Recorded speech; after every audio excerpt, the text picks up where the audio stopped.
Assalamualaikum warahmatullahi wabarakatuh. Bismillahirrahmanirrahim. Alhamdulillahi rabbil alamin. Wa afdalus salati wa atammu taslimi ala sayyidina Muhammadin wa ala alihi wa sahbihi ajmain. Rabbi shrah li sadri wa yassir li amri wahlul 'uqdatam min lisani yafqahu qawli. Subhanaka la ilma lana illa ma 'allamtana innaka antal alimul hakim. Allahumma akhrijna min zulumatil wahmi wa akrimna binuril fahmi waftah alaina bima'rifatil ilmi wa sahhil akhlaqana bil hilm waj'alna mimman yastami'una al-qawla fayattabi'una ahsanah. Allahumma ati nufusana taqwaha wa zakkiha anta khairu man zakkaha anta waliyuha wa maulaha.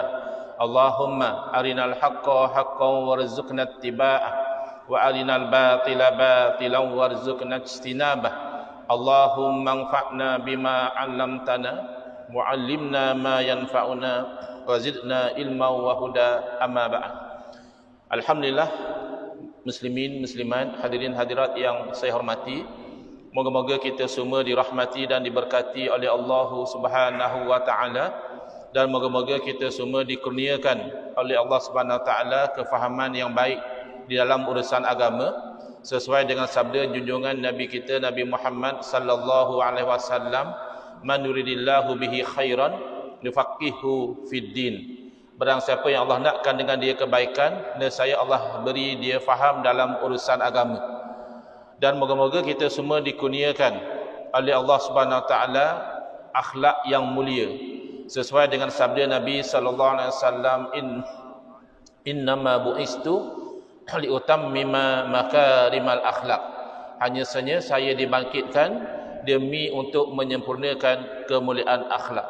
Alhamdulillah, malam ni sebagaimana yang dijadualkan, insya-Allah kita sama-sama dalam kuliah maghrib, yang mana saya diminta untuk membincangkan tajuk ancaman Wahabi kepada umat Islam, yang mana saya terpaksa akui tajuk ini memang tajuk yang agak panas ya. Masjid yang pilih tajuk, saya yang kena hentam dalam Facebook. Dia kata ustaz ni tak habis-habis meratib Wahabi ya. Jadi nak buat macam mana ya? Sebab ada orang yang ingin tahu. Dan kadang-kadang yang marah-marah ni pun bila kita dah terang panjang lebar, dia datang balik komen, Wahabi tu apa? Bila kita nak cerita Wahabi tu apa, dia marah, kata dia asyik meratib Wahabi. Bahkan ada yang mengatakan umat Islam sekarang ini kan diserang ya, di Palestin, dizalimi oleh tentera Zionis. Kat sini tak habis-habis lagi cerita pasal Wahabi.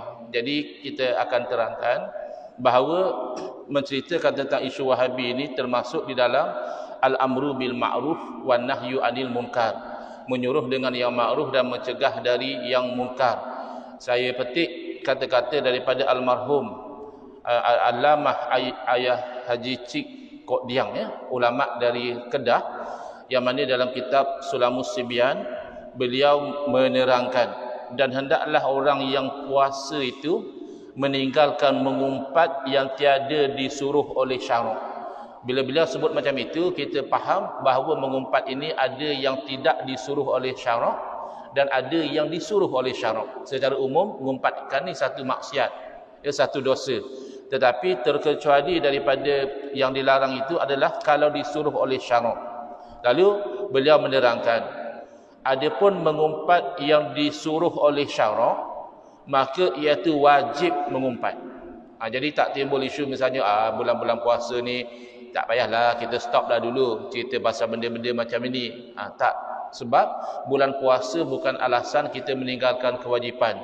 Umat Islam diserang di Palestin juga bukan alasan kita itu meninggalkan kewajipan. Sebagai contoh, takkanlah oleh kerana umat Islam meninggal di Palestin, kita kat sini tak payahlah datang solat jemaah di masjid lagi. Takkanlah kita di sini tak perlu lagi berpuasa dan sebagainya. Tak ada kena mengena. Kerana yang di sana kita bersimpati dan kita berdoakan dan kita tolong sekadar kemampuan kita. Yang di sini kita tetap wajib jalankan kewajipan kita. Jadi beliau sambung lagi. Adapun mengumpat yang disuruh oleh syarak, maka iaitu wajib mengumpat seperti mengatakan dan mengkhabarkan Syiah dan Wahabi dan kaum muda itu salah dan sesat.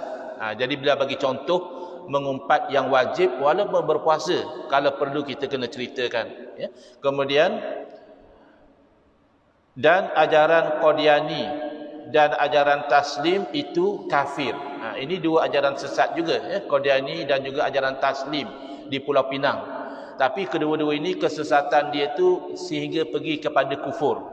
Ya, berbeza dengan yang tiga dia sebut awal tadi, Syiah, Wahabi dan juga kaum muda, ada kesesatan-kesesatan mereka, tapi secara umumnya mereka masih lagi umat Islam, tidak sampai terkeluar dari Islam. Maka hendaklah orang yang puasa dan orang yang tiada puasa mengumpat golongan tersebut, tapi niat kerana Allah, bukan kerana seronok-seronok, ya? Kerana kita tu suka mengata orang, bukan, tapi kerana Allah, iaitu supaya umat Nabi Muhammad SAW ini mereka kenal kebatilan untuk dijauhi, ya. Kita belajar juga benda yang salah, bukan untuk kita amalkan, tapi untuk kita jauhi. Maka diberi pahala baginya. Mengumpat yang wajib ini diberi pahala. Dan seperti orang yang meminang ada aib, maka hendaklah dikhabar aibnya. Kadang-kadang ada orang masuk meminang, ayahnya tanya kita, sebab kita kenal baik dengan orang yang masuk meminang tu. Si fulan ni masuk meminang anak dara saya, apa pendapat tuan? Kita tahu orang ni macam-macam masalah, penipu, solat pun tak mau, ya, itu ini. Kita kata, ish, tak baik pula kan mengumpat. Kita kata, tak apalah, okey je dia. Jadi nanyalah hamba Allah tu, dia kahwinkan anak dara dia dengan orang yang tak bagus. Maka pada ketika itu sekadar untuk dia tahu, bukanlah beria. Sejam pula kita buka kedai kopi kat situ, aku cerita dengan kau. Sejam kita bercerita, tak perlu. Cukup kita kata satu dua perkataan, dia faham bahawa kita cadangkan jangan terimalah, ada masalah dengan orang ini. Sudah tercapai tujuan tadi, maka cukup memadai. Baik, saya baru sampai dari Ipoh pagi tadi dalam program yang dianjurkan oleh Jabatan Mufti Negeri Perak, sebab mereka telah buat satu deklarasi tentang Ahli Sunnah wal Jamaah pada 12 Oktober yang lalu.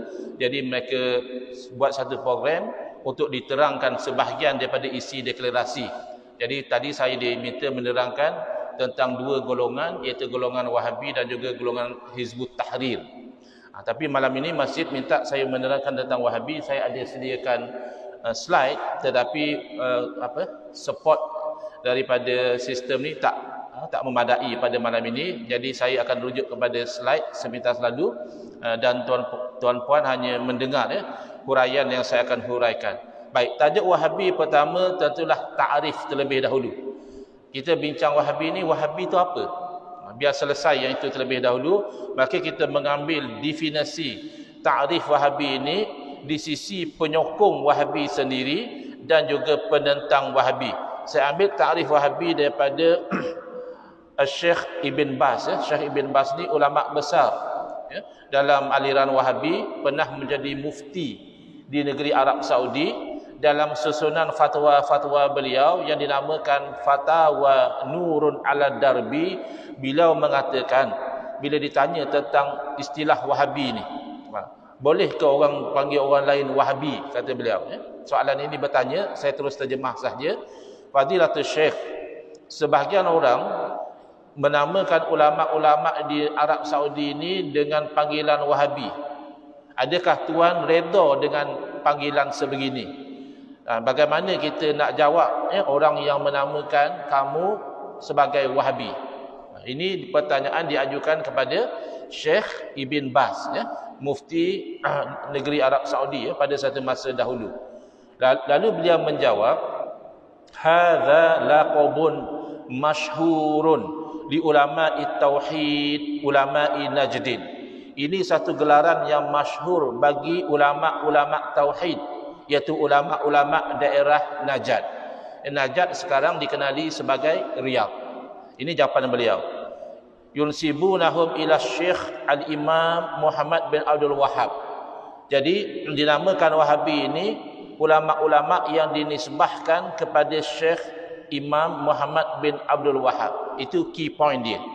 Jadi orang yang mengikut kepada Syekh Muhammad bin Abdul Wahhab dinamakan mereka sebagai Wahabi. Cuma sebagai penyokong Wahabi, walaupun itu takrifnya, komen seterusnya itu sangat positif lah. Kata beliau, dakwah Muhammad Abdul Wahhab ni adalah dakwah tajdid, memperbaharukan Islam. Ini dakwah yang agung. Allah memberi manfaat kepada orang Islam dan sebagainya. Kemudian beliau menyebutkan orang yang menyeru dengan dakwah Muhammad Abdul Wahhab ini dan mengikut dakwah ini, itulah dinamakan Wahabi. Ya, jadi kesimpulan pendirian Syekh Ibn Baz, gelaran Wahabi ini merujuk kepada mereka yang mengikut dakwah dan manhaj Syekh Muhammad bin Abdul Wahhab, ya, seorang tokoh yang bangkit pada kurun ke-12 Hijrah bersamaan kurun ke-18 Masihi, ya. Ini takrif daripada penyokong aliran Wahabi. Sementara takrif daripada penentang, ya, golongan Wahabi, misalnya Al-Imam Muhammad Amin yang dikenali sebagai Al-Imam Ibn Abidin Al-Hanafi, ya, ulama besar mutaakhirin di kalangan mazhab Hanafi. Beliau mengatakan bahawa Wahabi ini adalah golongan sesat aliran Khawarij. Maknanya beliau menentang Wahabi, tapi takrif beliau tidak lari. Beliau sebutkan dalam kitab beliau Raddul Muhtar tadi, matlabun fi atba'i Ibn Abdul Wahhab al-Khawarij fi zamanina. Satu perbincangan tentang pengikut-pengikut anak Abdul Wahhab, iaitu mereka adalah golongan Khawarij pada zaman kita. Sebab Khawarij ini dah wujud semenjak zaman sahabat lagi, radhiyallahu anhum ajma'in. Kita tahu bila golongan Khawarij tidak berpuas hati dengan majlis tahkim, majlis perdamaian yang dilaksanakan antara Sayyidina Ali karramallahu wajhah dan Sayyidina Muawiyah radhiyallahu taala anhu, mereka mengkafirkan para sahabat dan mereka menghantar assassin, pembunuh-pembunuh upahan untuk membunuh sahabat-sahabat Nabi radhiyallahu anhum ajma'in. Jadi saya terus terjemah saja. Maka kata pengarang, Khawarij mengkafirkan sahabat Nabi. Kamu tahu bahawa mengkafirkan sahabat Nabi ini bukan syarat jadi Khawarij. Sebab sebahagian orang yang berfahaman Wahabi, dia kata tak mungkin kami Khawarij, kerana ciri Khawarij adalah mengkafirkan sahabat Nabi. Tengok dalam kitab. Dalam kitab kata Khawarij itu mengkafirkan sahabat Nabi. Jadi Al-Imam Ibn Abidin nama dahulu telah terangkan bahawa mengkafirkan sahabat Nabi bukan syarat jadi Khawarij. Itu hanya pengarang cerita ciri Khawarij zaman sahabat adalah sahabat Nabi pun mereka kafirkan. Tetapi kalau nak namakan Khawarij tidak semestinya mengkafirkan sahabat Nabi. Wa illa fayakfi fihim i'tiqaduhum kufru man kharaju alaihi. Bahkan memadailah Khawarij itu bila mana mereka berkeyakinan bahawa kafir siapa yang mereka lawan.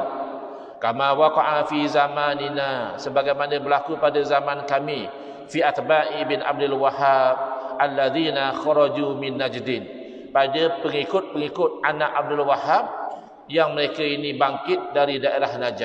Jadi sebagai kesimpulan, sama ada seseorang itu menyokong atau menentang aliran Wahabi, mereka sepakat bahawa istilah Wahabi ini merujuk kepada golongan yang berpegang dan menyeru kepada dakwah dan cara Muhammad bin Abdul Wahhab An-Najdi, yang mana beliau hidup daripada tahun 1703 hingga 1792. Jadi dia sokong Wahabi pun itulah maksud Wahabi di sisi dia.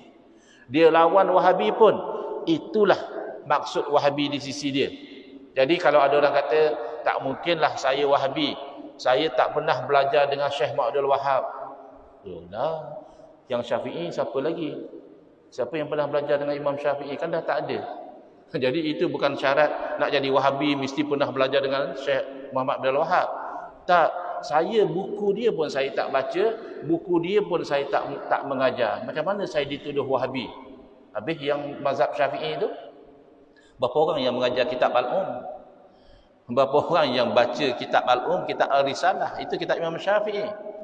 Tapi kita yang mazhab Syafi'i bukan kita mesti baca kitab Imam Syafi'i ataupun mengajar kitab Imam Syafi'i. As long as kita itu mengikut kepada pandangan berdasarkan manhaj yang diletak oleh Imam Syafi'i rahimahullah taala, maka kita itu dilabelkan Syafi'i. Mazhab kita, ikutan kita adalah Syafi'i. Padahal berapa ramai yang pernah baca kitab Imam Syafi'i? Tak ramai. Tapi kerana kita berada atas manhaj tersebut, kita menerima manhaj tersebut, maka kita itu Syafi'i. Maka tak perlu orang itu baca kitab Syekh Abdul Wahhab, mengajar kitab Syekh Abdul Wahhab baru dikatakan Wahabi. Tidak. Sepakat sebagaimana yang saya telah petik tadi, baik yang menyokong maupun yang menentang sama setuju, yang mengikut manhaj dan dakwah Syekh Abdul Wahhab, maka orang itu adalah Wahabi. Baik. Jadi masalahnya di Malaysia ini jarang kita nak jumpa orang yang nak mengaku Wahabi. Yang menyokong Wahabi kita jumpa. Yang mengatakan mereka membela Wahabi kita jumpa. Yang katakan Wahabi itu bagus, ikut Quran Sunnah kita jumpa. Tapi yang kata kau ni Wahabi ya? Ya, saya Wahabi. Jarang. Ada tapi jarang. Baik. Maka mereka ini cuba menimbulkan kekeliruan. Mereka tak seronok kalau dikatakan Wahabi itu tak betul. Mereka tak suka kalau dikatakan Wahabi itu adalah ancaman. Bahkan mereka mendakwa kononnya Syekh Abdul Wahhab ini adalah mujaddid, dia ni orang yang bagus, menyeru pada tauhid, cuma dia ni keras sikit. Ya, bukan masalah keras. Ahli sunnah wal jamaah pun ada yang berkarakter keras. Jangankan ahli sunnah wal jamaah secara umum, sahabat-sahabat Nabi radhiyallahu anhum ajma'in pun kita tahu ada sahabat yang berkarakter keras seperti Sayyidina Umar Al-Khattab radhiyallahu anhu, ada sahabat yang berkarakter lembut seperti Sayyidina Utsman bin Affan radhiyallahu anhu. Bukan masalah keras atau lembut, tapi masalah apa yang dipegang dalam akidah, apa yang dijalani di dalam syariat, apa yang dipegang dalam kemuliaan dan kesucian hati. Ini yang menentukan kebenaran atau kebatilan. Lalu yang pertama, mereka cuba melarikan tuduhan sesat ini daripada fahaman mereka. Lalu mereka kata memang Wahabi itu sesat, memang Wahabi itu Khawarij. Tapi yang sesat dan Khawarij itu bukan kami-kami ni yang ikut Muhammad Abdul Wahhab ni, bukan. Yang sesat dan Khawarij itu adalah Wahabi yang ikut satu tokoh namanya Abdul Wahhab bin Rustum. Dia ni memang Khawarij. Dia meninggal dunia pada tahun 211 Hijriah. Inilah Wahabi yang sesat tu, bukan kami. Dan dia ni memang memberontak. Khawarij tu cirinya lawan pemerintah Islam. Kami yang dituduh Wahabi ni, kami tak lawan pemerintah. Kami suruh taat pada pemerintah. Kemudian namanya memang Abdul Wahhab. So logik lah kalau dipanggil Wahabi. Yang kami ni ikut namanya Muhammad bin Abdul Wahhab. Kenapa pula kami dituduh Wahabi? Kalaupun kami ikut Muhammad bin Abdul Wahhab, kami itu Muhammadi, bukannya Wahabi. Baik, ini semua adalah usaha-usaha putar belit daripada golongan mereka. Pertama, tidak dinafikan Abdul Wahhab bin Rustum ini tergolong daripada golongan Khawarij yang menentang pemerintah Islam, tetapi bukan kerana nama beliau. Beliau dinamakan Wahabi ini. Dia sebenarnya golongan Wahbi. Wahbiyah, bukan Wahabi.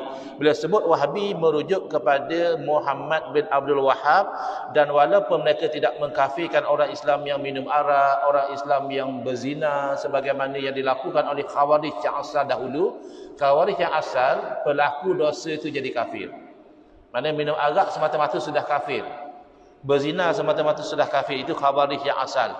Tetapi Wahabi yang ada sekarang juga Khawarij dalam bentuk yang lebih parah. Yang tak buat dosa pun dikafirkan. Yang tawassul, yang tabarruk ambil berkat, yang istighasah, ya, arisna ya Rasulullah, madad ya Rasulullah, itu juga dikafirkan. Maka ciri Khawarij ada pada Wahabi yang ada pada zaman sekarang. Kemudian dakwaan kononnya mereka tidak bangkit melawan pemerintah Islam, itu adalah cuba memadamkan sejarah hitam. Awal kebangkitan Wahabi, mereka memang mengangkat senjata melawan khilafah Utsmaniyah sehingga mereka berjaya merampas kekuasaan di Makkah dan Madinah. Ribuan umat Islam dibunuh. Lalu sehingga terpaksa sultan pada masa itu menghantar tentera dari Mesir untuk mengambil semula kontrol kawalan di dua tanah suci. Memang dalam sejarah mereka itu salah satu faktor yang menyerang khilafah Utsmaniyah sehingga runtuh pada awal kurun ke-20.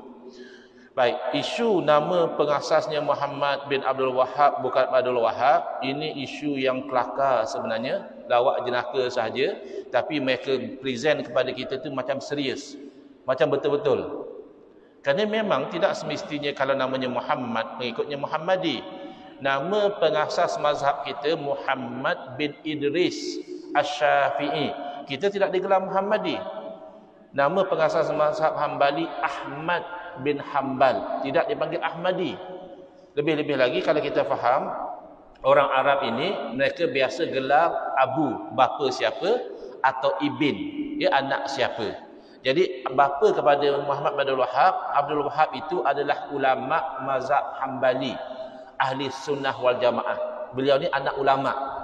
Jadi biasalah dipanggil Ibn Abdul Wahab. Makna kata kalau beliau ni orang Melaka, siapa yang buat kecoh tu? Siapa yang melawan-melawan tu? Oh, anak Ustaz Wahab. Begitu. Jadi lekatlah nama anak Ustaz Wahab, anak bin Abdul Wahab, maka pengikutnya jadi Wahabi. Jangan terpedaya dengan tipu daya kononnya Wahabi yang sesat tu Wahabi zaman dulu. Wahabi yang sekarang juga telah difatwakan sesat.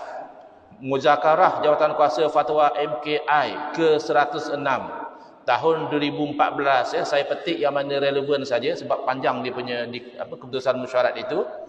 Dapatan kajian yang dianalisis mendapati bahawa aliran Salafi Wahabi adalah tidak selari dengan arus perdana atau jumhur ahli sunnah wal jamaah yang diamalkan di Malaysia. Pegangan kepada Tauhid 3. Ini pegangan Tauhid Wahabi Kerana Wahabi ini golongan yang sangat mengidolakan satu orang tokoh ulama kurun ke-8, iaitu Al-Imam Ibn Taymiyah rahimahullah ta'ala, sehingga kan boleh katakan apa sahaja fatwa Al-Imam Ibn Taymiyah akan dipegang oleh Wahabi. Lebih-lebih lagi Tauhid 3. Jadi keputusan mesyuarat mengatakan pegangan kepada Tauhid 3, iaitu Rububiyah, Uluhiyah dan Asma' wa Sifat yang dibawa oleh golongan Salafi Wahabi cukup membimbangkan, kerana konsep Tauhid 3 jelas tidak mewakili konsep Tauhid Ahli Sunnah wal Jamaah yang diamalkan di Malaysia. Seterusnya, Muzakarah bersetuju memperakukan rumusan penyelidikan bahawa dari segi perundungan Ahli Sunnah wal Jamaah adalah mazhab rasmi negara Malaysia, dan aliran Syiah, itu yang pertama Syiah, serta Salafi Wahabi, itu yang kedua, pada masa kini sedang memberi ancaman serius kepada survival Ahli Sunnah wal Jamaah. Ini keputusan Muzakarah MKI pada tahun 2014. Tu pun masih ada orang yang hidup di alam fantasi. Kata dia Wahabi ini tak wujud, ini hanya dimomokkan, ini hanya boogeyman, nak menakut-nakutkan.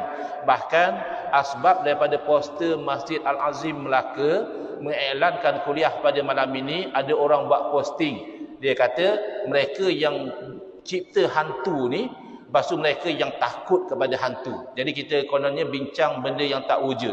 Kiranya muzakarah mufti-mufti satu Malaysia pada tahun 2014 bincang benda yang tak wujud. Ini orang yang berada dalam denial syndrome. Dia berada dalam sindrom menafikan. Ada satu burung, saya tak pasti apa nama dia, dia sorok kepada di dalam pasir. Badan nampak tak? Nampak. Jadi semata-mata kamu deny sesuatu, tidak berarti benda itu tak wujud. Jadi mufti-mufti misalnya di Malaysia tinggal 5 negeri yang belum keluarkan fatwa yang ada kaitan dengan Wahabi: Kelantan, Terengganu, Perlis, Sarawak dan wilayah Persekutuan belum mengeluarkan fatwa berkaitan Wahabi. Negeri lain sudah keluar. Sama ada secara jelas memfatwakan bahawa pahaman Wahabi bercanggah dengan Ahli Sunnah wal Jamaah. Ingat di Melaka adalah salah satu negeri yang memfatwakan secara jelas tentang bahawa Ahli Sunnah wal Jamaah itu adalah Asy'ariyah Maturidiyah, bukan aliran Wahabi. Yang memfatwa secara jelas tentang kesesatan Wahabi, bahawa Wahabi bukan Ahli Sunnah wal Jamaah, adalah Perak, Pahang, Negeri Sembilan, Johor, Sabah. Kalau wilayah Persekutuan hanya pernah keluar dalam keputusan mesyuarat Jawatan Kuasa Perundingan Hukum Syarak wilayah Persekutuan tidak membenarkan penceramah berfahaman Wahabi untuk masuk ke televisyen dan sebagainya. Tapi fatwa khusus tidak ada. Negeri lain mereka tidak fatwa kata Wahabi bercanggah dengan Ahli Sunnah wal Jamaah, tidak. Selangor misalnya tidak, belum lagi. Tapi dia bagi tahu apa yang Wahabi buat tu tak betul. Misalnya, tidak boleh membid'ahkan amalan baca Yasin malam Jumaat, tidak boleh membid'ahkan amalan talqin, tidak boleh membid'ahkan. Jadi apa yang Wahabi buat, fatwa tu kata tak boleh buat. Tapi dia tak sebutlah bahawa Wahabi begini-begini. Jadi tinggal 5 negeri sahaja yang belum memfatwakan apa-apa tentang Wahabi. Baik. Untuk yang masih berada di alam fantasi, kita minta mereka kembali pada dunia realiti. Ya. Kalau anda tak setuju dengan kami bahawa Wahabi tersesat, silakan. Itu hak anda. Kita tak boleh paksa. Ya. Kita berpendirian Wahabi itu aliran sesat. Anda berpendirian tidak, okeylah. Itu pendirian anda. Anda kalau nak secara lebih berfaedah, bawa dalil-dalil hujah anda. Kami bawa dalil dan hujah kami, dan kita telah buat dialog sedemikian di Perlis. Ya. Kita hadir dialog di Perlis pada 11-19 Februari tahun ini. Saya mewakili Ahli Sunnah wal Jamaah Research Group, ya, dengan Kiai Nur Hidayat berdepan dengan Ustaz Salman Ali mewakili QIPS. Tajuk apa? Apa tajuk dialog kami pada bulan Februari yang lepas? Tajuknya adalah Wahabi, adakah aliran Ahli Sunnah wal Jamaah ataupun aliran sesat? Ya, Ustaz Salman Ali mewakili QIPS, Kolej Universiti Islam Perlis, berpendirian Wahabi adalah Ahli Sunnah wal Jamaah. Sementara ARG mengambil pendirian tidak, Wahabi bukan aliran Ahli Sunnah wal Jamaah, sebaliknya adalah aliran sesat. Baik, pause sejenak. Kepada yang kata Wahabi ini hanya momokan saja, tak wujud, ini hanya hantu ciptaan. Habis yang QIPS anjurkan ni benda yang tak wujud. Yang QIPS kata Ahli Sunnah wal Jamaah itu sebenarnya satu benda yang tak wujud. Tak mungkin. Jadi jangan denial syndrome yang terlalu teruk. Admit the fact dulu bahawa Wahabism wujud. That's why kita bincang Ahli Sunnah wal Jamaah ke? Bukan. Kalau benda tak wujud, buat apa kita bincang? Jadi QIPS nak tak nak telah mengaku kalau Wahabi itu wujud. Cuma dia berpendirian Wahabi okey. Wahabi itu Ahli Sunnah wal Jamaah. Cuma kalau dikatakan dia Wahabi, dia tak suka. Jadi rektor QIPS dalam kata-kata penutup beliau katakan yang paling penting daripada dialog ini, Perlis bukan Wahabi. Okey. Badan Wahabi Ahli Sunnah kan di sisi kamu. So what kalau Perlis Wahabi atau bukan Wahabi? Kalau kita bagi kita penting kita bukan Wahabi. Kerana kita berpendirian Wahabi itu sesat. So kita tidak nak berada pada aliran sesat. Tapi kamu berpendirian Wahabi itu adalah Ahli Sunnah wal Jamaah, it's not important for you. Kamu itu Wahabi ke bukan Wahabi ke? Wahabi tidak sesat di sisi kamu. Jadi ini satu bentuk perkara yang agak pelik. Orang yang merasakan Wahabi betul, tapi keberatan sangat untuk dikatakan dia itu Wahabi. Kita berpegang Asy'ariyah itu betul. Alhamdulillah kalau kita itu dinilai Asy'ari. Cuma kita ada rasa bimbang sebab kita ni tidak alim. Asy'ariyah yang asal tu ulama-ulama besar, bidang hadis, bidang tafsir, bidang apa sekalipun, majoriti adalah Asy'ariyah. Itu saja kebimbangan kita. Kita tak up to the level. Tapi kita tak malu kalau dikatakan kamu ni Asy'ari. Tetapi mereka mendefend Wahabi, tapi marah sangat kalau dikatakan mereka itu adalah Wahabi. Saya kadang-kadang terfikir ini namanya sindrom siput babi. Nah, tadi ada denial syndrome. Kenapa pula Ustaz sindrom siput babi? Sebab saya teringat satu teka-teki. Orang pernah bagi teka-teki. Kenapa siput babi itu jalan lambat? Slow jadi jalan. Kita fikir-fikir logik kita, yalah dia mana ada kaki nak jalan laju-laju kan. Cuba tengok siput babi, dia hanya body macam tu, sebab tu dia jalan slow. Tapi teka-teki dia tak mau jawapan macam tu. Dia kata siput babi jalan slow sebab masa jalan dia duk fikir, aku ni siput ke babi? Siput ke babi aku ni? Jadi duk fikir tu jadi jalan slow. Jadi dia kena slow. Cara mereka memahami kebenaran tu slow sebab mereka pun confused. Aku ni Ahli Sunnah ke Wahabi? Aku ni Ahli Sunnah ke Wahabi? Jadi kalau macam kita senang, Wahabi bukan Ahli Sunnah wal Jamaah, walaupun masih ada persamaan antara Wahabi dan Ahli Sunnah wal Jamaah, tapi ada perbezaan-perbezaan yang serius. Pertama, tajuk adalah Wahabi ancaman kepada umat Islam. Pertama, ancaman akidah. Ya, aliran Wahabi menjadi ancaman kepada umat Islam dalam perkara akidah. Yang kedua, aliran Wahabi menjadi ancaman kepada umat Islam dalam perkara syariat, amalan. Dan yang ketiga, aliran Wahabi menjadi ancaman kepada umat Islam dalam perkara tasawuf, iaitulah kekuatan dalaman umat Islam yang mendorong umat Islam berjihad, berjuang, tidak kasih kepada dunia, tidak takut kepada mati. Itu adalah tasawuf yang diamalkan, bukan tasawuf yang teori, ya. Tasawuf yang diamalkan. Maka 3 rukun agama, iaitu al-iman dalam hadis Nabi SAW, al-Islam dan juga al-ihsan. Ketiga-tiga ini diancam oleh aliran Wahabi. Pertama, ancaman akidah. Ancaman akidah ini adalah bila mana mereka ini dalam bab akidah, mereka itu mendakwa bahawa akal tidak digunakan atau akal ini terpinggir. Ada orang datang dalam Facebook, dan saya selalu sebut ya, penyakit yang melanda umat di zaman kita ini ringkasannya dinamakan penyakit BBAK. Tuan biasa dengar penyakit BBAK. Itu alhamdulillah lah, mungkin tak masuk lagi kat Melaka penyakit itu. Kalau masuk mungkin kita biasa dengar ya. Penyakit BBAK ni ringkasan kepada biar bodoh asal confident. Biar bodoh asal confident. Ini penyakit. Jadi ramai yang bertebaran di Facebook, di YouTube, ya, dia confident, tapi dia bercakap je, buka mulut saja kita tahu dia bodoh. Tapi dia confident. Jadi antara orang yang kena penyakit ni, dia datang ke Facebook, dia komen. Dia kata, "Ustaz, saya dalam bab akidah, saya berpegang dengan Quran dan Sunnah." Masya-Allah. Okeylah tu. Tapi dia sambung sikit lagi, kata dia, "Saya tidak guna akal." Bila dia sebut saya berpegang dengan Quran dan Sunnah, saya tidak guna akal, berarti dia bodoh tapi confident. Kalau dia tidak bodoh, dia tidak akan tergamak mengatakan demikian.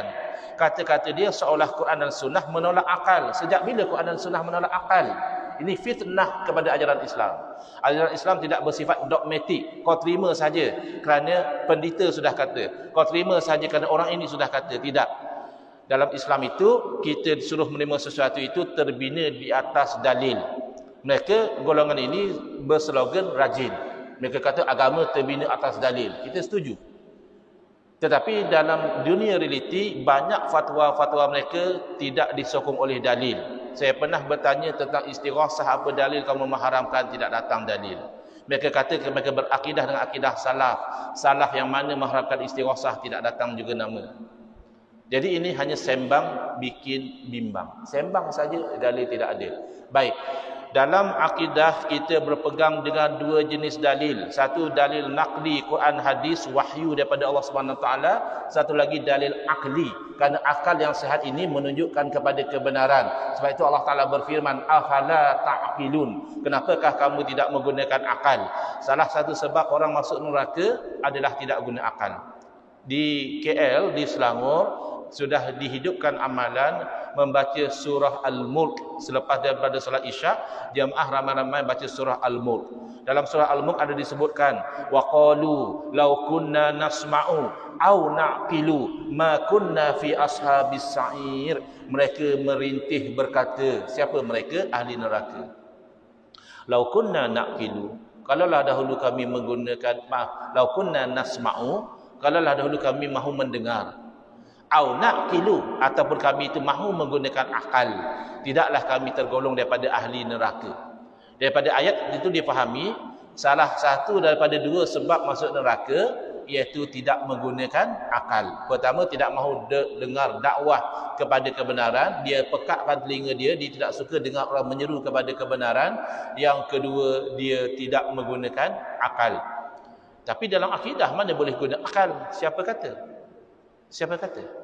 Bahkan menggunakan akal dalam akidah adalah cara Allah, cara para Rasul alaihi wassalatu wassalam. Allah Subhanahu wa taala dalam rangka nak membuktikan tauhid dan menolak syirik. Ya, dalam agama kita yang penting adalah tauhid dan menolak syirik. Tauhid maknanya mengesakan Allah Taala. Tidak ada Tuhan, tidak ada yang bersifat dengan sifat ketuhanan melainkan Allah. Ya. Sementara syirik berarti ada Tuhan selain daripada Allah. Ada lain daripada Allah tapi bersifat dengan sifat ketuhanan. Itu syirik. Jadi nak menolak syirik dan membuktikan tauhid, Allah berfirman, "Lau kana fihima alihatun illallahu lafasadata." Kalaulah ada pada langit dan bumi ini Tuhan-Tuhan yang banyak selain daripada Allah, nescaya binasa langit dan bumi.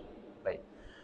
Muhib Khawli difatwakan sesat dan menyesatkan oleh Jabatan Mufti Negeri Terengganu. Ya, satu orang yang daripada Syria, duduk di Malaysia, pandai cakap bahasa Melayu, rajin berceramah di sana sini. 2020 somehow something happened, dia berubah. Sehinggalah difatwakan bahawa ajaran beliau sesat lagi menyesatkan. Salah satu sebab kenapa? Kerana dia mengatakan kalau Allah berkehendak, Allah boleh menciptakan anak. Mana Allah boleh beranak? Syaratnya Allah nak. Sebab kalau tidak ada kalau sedemikian. Kerana kalau itu tidak mesti menunjukkan boleh. Ada kalanya kalau menunjukkan sesuatu yang mustahil. Dalam ayat tadi, laukana fihi ma'alihatun illallah. Kalaulah ada di sana di langit bumi itu Tuhan-Tuhan yang banyak selain daripada Allah. Bolehkah ada Tuhan yang banyak selain daripada Allah? Mustahil. Jadi kalau tidak semestinya menunjukkan sesuatu yang harus. Ada kalanya kalau menunjukkan sesuatu yang mustahil. Tuhan selain daripada Allah itu mustahil. Tapi kenapa Allah sebut tadi? Sebab Allah suruh kita bayangkan dengan akal sahaja. Realiti tidak ada Tuhan selain daripada Allah. Tapi kalau ada Tuhan selain daripada Allah, tidakkah masing-masing Tuhan akan buat cara masing-masing? Yang Tuhan nak macam ni, Tuhan ni nak macam lain. Hampir hancurlah langit bumi ni. Ya, alangkah di Melaka, tak adalah besar sangat Melaka ni banding dengan negeri-negeri lain. Tapi kita ada pilihan raya tidak? Ada. Kenapa nak lantik satu kerajaan? Kenapa nak susah-susah? Lantik je banyak-banyak kerajaan, apa salahnya? Salah lah. Dah kalau ada lebih pada satu kerajaan, kita nak ikut arahan kerajaan mana satu? Jadi kalau sebuah negeri seperti Melaka pun tak boleh kita bayangkan ditadbir oleh lebih pada satu kerajaan. Takkanlah alam semesta langit dan bumi ditadbir oleh lebih pada satu Tuhan. Itu adalah hukum akal. Dan Allah sendiri menggunakan dalil akli untuk membatalkan syirik dan membuktikan tauhid. Dan menggunakan akal adalah sunnah para Rasul alaihi wassalatu wassalam.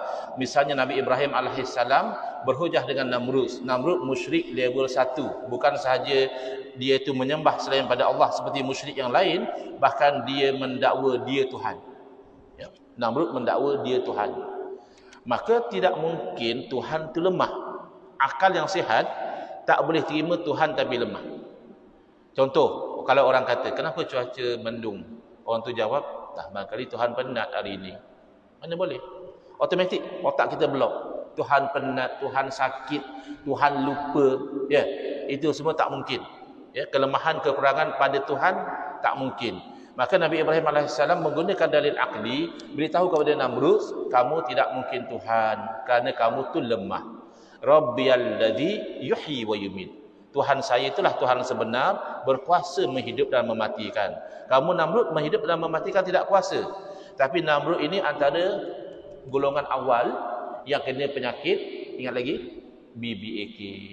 Biar bodoh asal confident. Namrud ni bodoh tapi dia confident. Kalau dia tak bodoh, dia tak mampu jadi Tuhan. Tapi dia confident, dia kata ana uhyi wa umiit. Saya juga berkuasa menghidup dan mematikan. Dia panggil dua orang tahanan, satu dia bunuh dan satu dia lepaskan. Konon-konon pada logik Namrud, yang dilepaskan tu dia telah hidupkan, yang dia bunuh dia telah matikan. Padahal yang dilepaskan dah hidup lama. Bukan Namrud yang hidupkan dia. Atas nama menghidupkan seekor nyamuk pun Namrud tidak mampu hidupkan.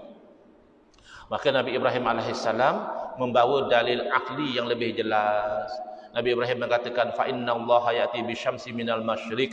Sesungguhnya Allah telah menerbitkan matahari dari timur. Kalau benar kamu Tuhan, pasti kamu berkuasa. Fa'ti biha minal maghrib. Sila terbitkan matahari dari barat. Maka kalah Namrud hujjah dengan dalil akli. Bahkan Nabi kita Nabi Muhammad sallallahu alaihi wasallam dalam rangka mengajar tauhid, mengajar hakikat, ada kalanya Nabi SAW menggunakan dalil akli supaya orang faham. Ya, baik. Dari segi akidah Ahlussunnah wal Jamaah, kita ambil daripada Nabi SAW bahawa sebab musabbab, usaha dan ikhtiar ada pada makhluk tapi tidak memberi bekas. Yakni tidak memberi kesan. Allah kurnia kepada makhluk boleh usaha ikhtiar untuk makan. Tapi siapa yang bagi kenyang? Allah. Bukan nasi, bukan roti, bukan makanan. Kita boleh usaha ikhtiar berobat, ya, berobat cara hospital boleh, obat cara kampung boleh, herbal dan sebagainya boleh, tapi kita Ahlussunnah wal Jamaah wajib yakin yang menyembuhkan penyakit bukan obat tetapi Allah Subhanahu wa taala. Sekira-kira kalau Allah kehendaki boleh saja Allah sembuhkan tanpa ubat dan boleh saja seorang itu tidak sembuh walaupun berubat. Maka Nabi SAW ajar kedua-duanya. Ya, tadawu, Nabi suruh berobat. Karena Allah Ta'ala tidak menurunkan satu penyakit, mereka Allah turunkan ubatnya. Cuma tinggal kita jumpa tak jumpa saja. Tapi Nabi suruh berubat. Berubat itu adalah syariat. Bahkan Nabi SAW seolah-olah mengiktiraf adanya jangkitan penyakit. Kerana Nabi SAW berpesan, sekiranya sebuah negeri itu dilanda wabak ta'un, yang duduk di luar negeri jangan masuk, dan yang duduk dalam negeri jangan keluar. Kenapa? Kalau kita masuk, kita yang masih sihat nanti dibimbangi berjangkit. Itu sebab musabab. Yang duduk di dalam, kalau keluar dibimbangi merebakkan jangkitan. Itu namanya kuarantin. Kuarantin itu adalah sebab dan musabab. Tapi Nabi SAW juga mengajar akidah bahawa penyakit hakikatnya adalah daripada Allah, bukan daripada jangkitan. Lalu Nabi SAW mengajar sabda baginda, la adwa, tidak ada jangkitan. Rupanya dalam ramai-ramai yang hadir kuliah Nabi SAW, ada juga orang kampung. Bukan semua orang terpelajar, bukan semua orang bandar. Ada orang kampung, Arab Badawi. Arab kampung ni jaga kambing, jaga unta. Jadi terus-terus nak belajar ilmu hakikat tu dia slow sikit. Dia lambat sikit faham. Tapi bagus Arab Badawi ni, dia tak faham, dia tanya. Beza netizen kita sekarang, Facebook kita sekarang, dia tak faham, dia bantanya ustaz tu sesat. Aku tak faham ustaz ni ceramah, sesat dia ni. Oh, engkau tak faham ustaz yang sesat tu kenapa? Kan boleh tanya. Baik, jadi Arab Badawi bertanya, wahai Rasulullah, Rasulullah kata tidak ada penyakitan. Itu macam mana saya tengok ada beberapa ekor unta yang sihat, lompat sana, lompat sini. Tiba-tiba masuk seekor unta yang berpenyakit. Lepas tu saya perhatikan yang sihat pun jadi berpenyakit. Itu macam mana kata tak ada jangkitan? Asalnya sihat. Masuk satu ekor yang ada penyakit, yang sihat pun jadi berpenyakit. Jadi Nabi SAW dapat tangkap kalau orang Arab Badawi ini masih terikat dengan asbab. Yang Nabi nak ajar ni hakikat. Maka Nabi SAW menanya satu soalan yang membuka minda akal orang Arab Badawi ini. Nabi bertanya, faman a'dal awal. Kalau memang penyakit perlu daripada jangkitan, maka siapa yang menjangkiti unta yang mula-mula sakit? Kalau kamu kata penyakit dengan jangkitan, habis unta itu dia mula-mula sakit. Habis dia jangkit daripada siapa? Barulah Arab Badawi itu faham, oh hakikatnya penyakit sebenarnya adalah daripada Allah Subhanahu wa taala. Jadi ini masalah yang pertama dengan golongan Wahabi, mereka merendah-rendahkan peranan akal dalam akidah sehingga mereka menuduh Asy'ariyah sesat kerana menggunakan akal dalam akidah. Di Melaka 16 September 2020 saya dijemput berkuliah di Melaka di sebuah masjid sempena Hari Malaysia. Jadi oleh kerana ia adalah ceramah bukan kuliah, kata AJK kita ceramah saja ustaz, tidak ada sesi soalan. Itu maklumat awal. Tengah-tengah syok ceramah datang AJK bisik, ustaz ada jemaah nak tanya juga soalan ustaz, boleh ke? Dia nak tanya boleh lah. Dan dia beria nak tanya, takkan dia datang daripada jauh, datang pada Johor kita mana tahu. Dia nak tanya, bolehlah kata saya, boleh. Jadi selesai ceramah buka pada sesi soalan, beliau bertanya. Kata dia, ustaz, adakah saya jadi kafir kalau saya menetapkan istiwa bagi Allah Ta'ala? Kalau saya kata ada istiwa bagi Allah, adakah saya jadi kafir? Jadi saya terkejut dengan soalan beliau. Saya kata terbalik tuan. Kalau tuan menafikan istiwa, yang tu tuan boleh jadi kafir.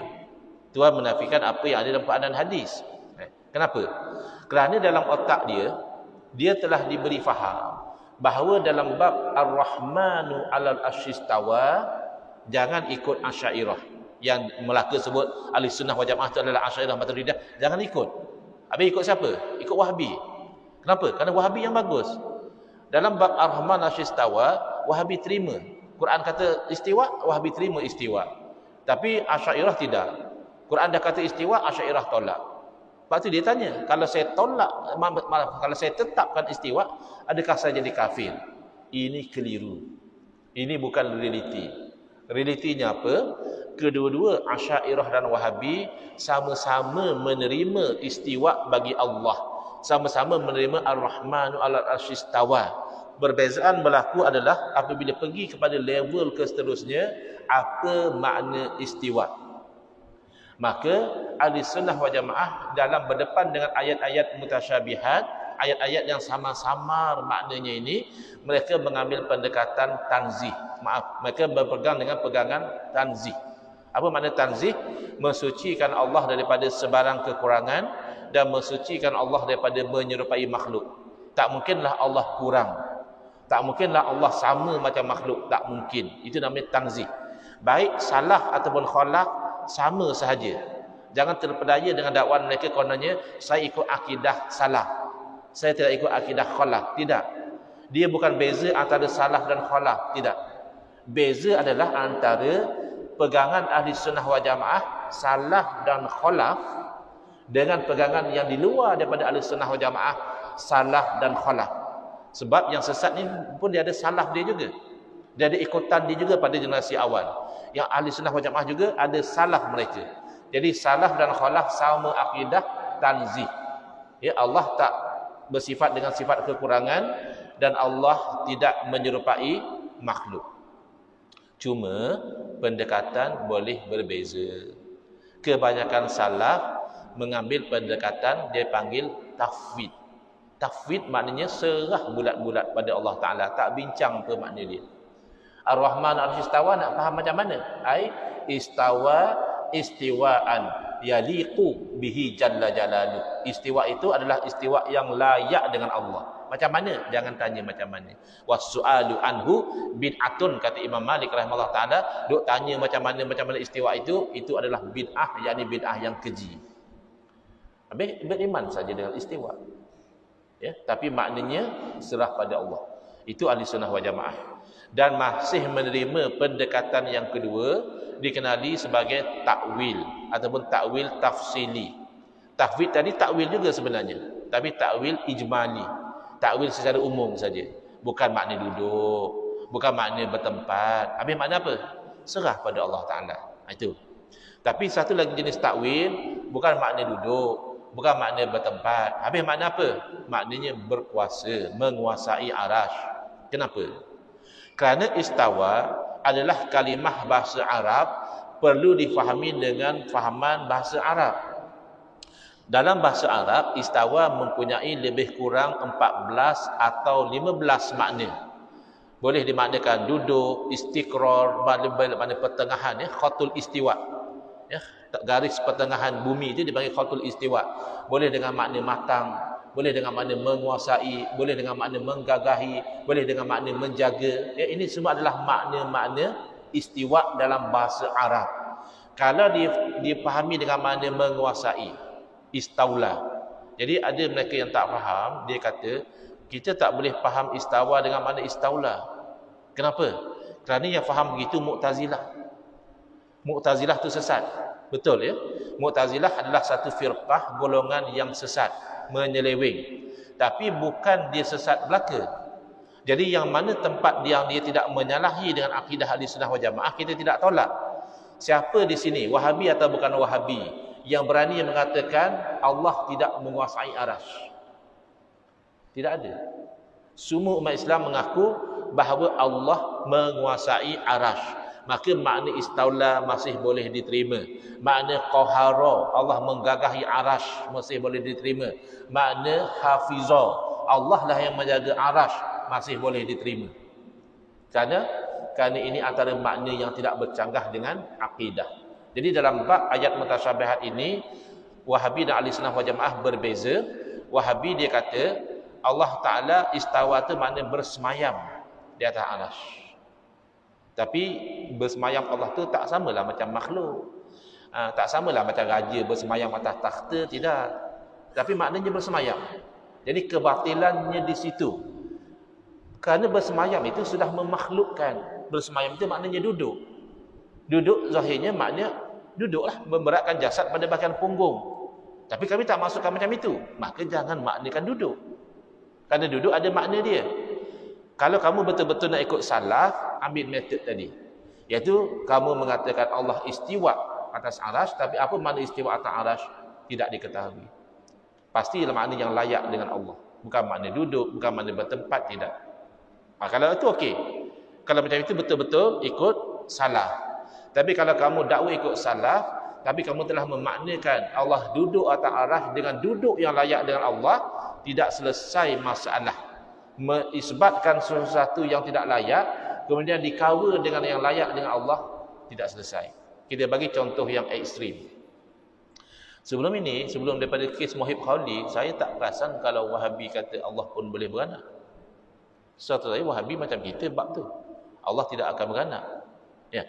Boleh tak satu orang kata, oleh kerana Allah Ta'ala maha berkuasa dan maha berkehendak, maka kalau Allah Ta'ala berkehendak, Allah berkuasa melahirkan anak, tapi Allah melahirkan anak tak sama macam makhluk. Tak boleh. Kerana melahirkan anak itu sudah tidak layak dengan Allah. Lam yalid. Allah tidak melahirkan. Dan mustahil. Kudrah iradah Allah tidak ta'alluq dengan perkara yang mustahil. Kudrah iradah Allah ta'alluq hanya dengan perkara yang mungkin. Boleh atau tidak Allah menciptakan bayi bagi pasangan yang telah lanjut usia. Suami umur 100 tahun, isteri umur 95 tahun. Tiba-tiba isteri mengandung dapat anak. Boleh atau tidak? Jawabnya mustahil dari segi adat, harus dari segi akal. Akal boleh terima Allah menciptakan bayi daripada pasangan yang tua. Alangkah Allah menciptakan bayi daripada perempuan yang tidak pernah bersama dengan lelaki. Sayyidatina Maryam melahirkan Nabi Isa alaihissalam itu tanpa bapa. Allah boleh jadikan. Apa masalah ada bapa dan ibu yang dah tua? Bahkan Allah menciptakan Nabi Adam alaihissalam daripada tanpa bapa dan tanpa ibu.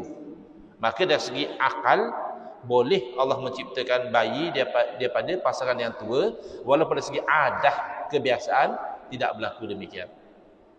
Tapi anak bagi Allah mustahil. Dia bukan perkara yang mungkin. Maka tak boleh orang tu kata Allah beranak tapi dengan cara yang layak dengan Allah, tidak boleh. Maka sama. Tak boleh kamu kata Allah duduk atas arasy, bertempat atas arasy dengan cara yang layak dengan Allah, tidak boleh.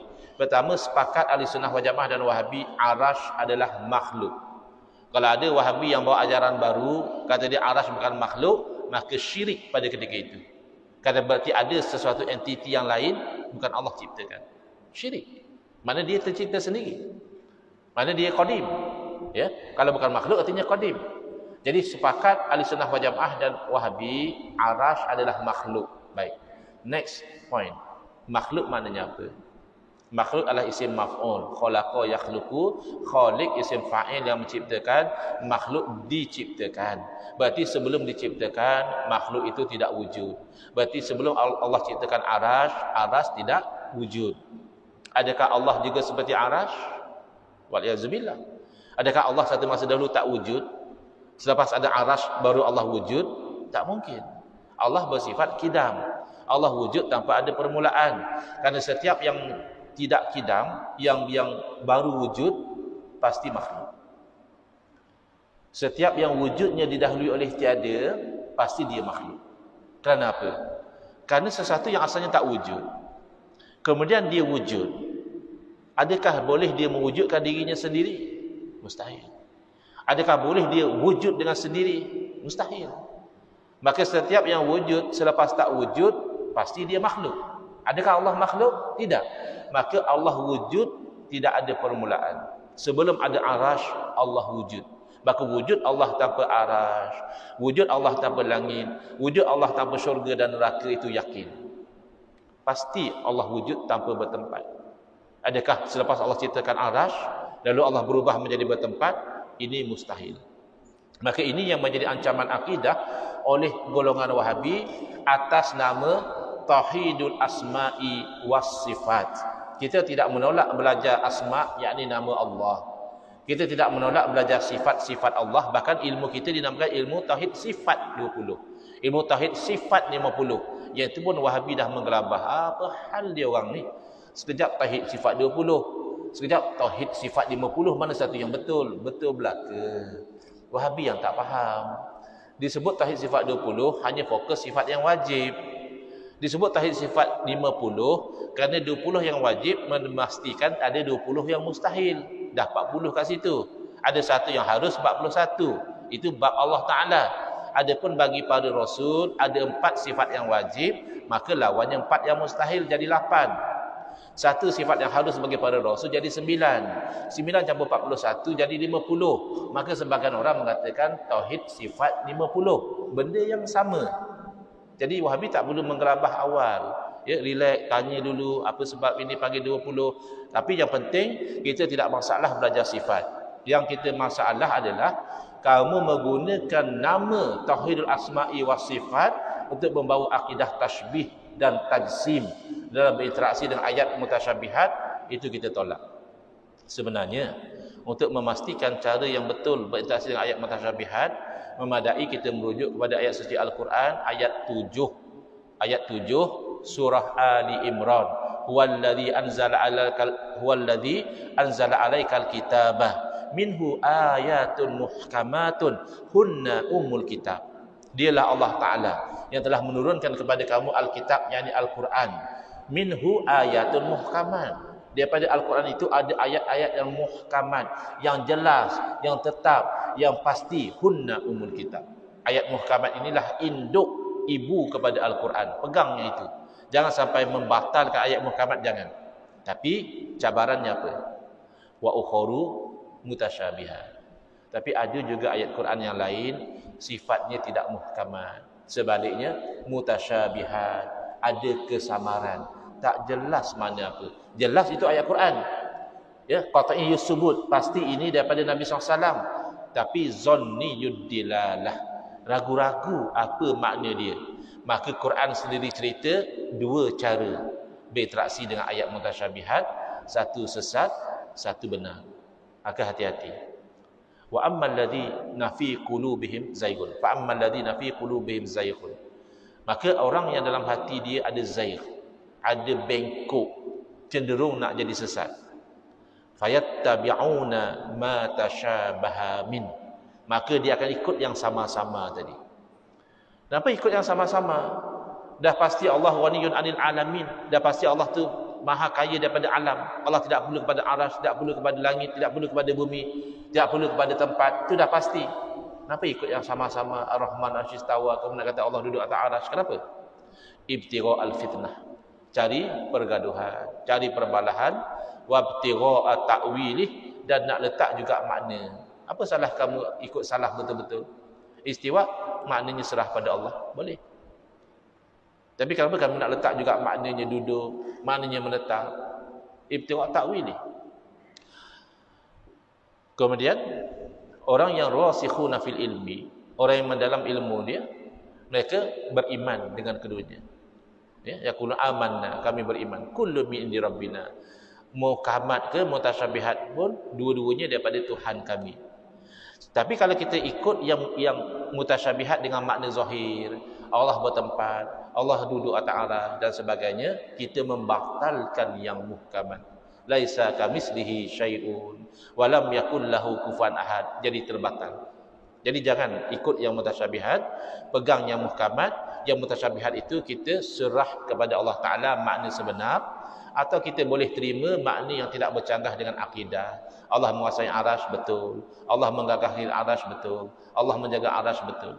Ini tentang tauhidul asma'i was sifat. Itu ancaman Wahabi menggelincirkan umat kepada akidah tasybih atas nama kononnya ikut Quran. Quran yang kata, dia kata. Bukan Quran yang kata, kamu yang buat bid'ah dalam tafsir Quran. Quran tak kata, Quran kata istawa.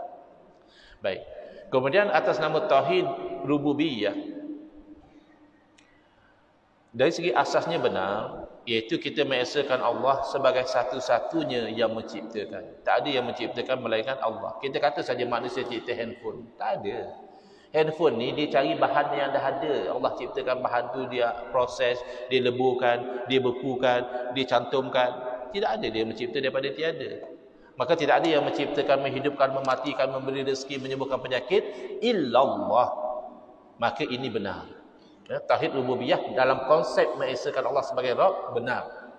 Itulah dalam tauhid sifat 20 dipanggil tauhidul wahdaniyatul af'al. Wahdaniyah, keesaan pada perbuatan. Tetapi bila mana golongan Wahabi mendakwa orang-orang musyrikin, penyembah berhala seperti Abu Jahal, Abu Lahab juga bertauhid dengan tauhid rububiyah, itu batil. Mereka kata ikut akidah salaf. Salaf mana yang mengatakan orang musyrikin bertauhid? Cuba bawa. Jadi Wahabi ni menyamar. Kononnya salafi pengikut salaf. Tidak. Mereka ikut kepada Al-Imam Ibn Taymiyah sebenarnya. Al-Imam Ibn Taymiyah walaupun beliau alim, tidak dinafikan, tapi beliau pertama bukan salaf. Beliau kurun ke-8.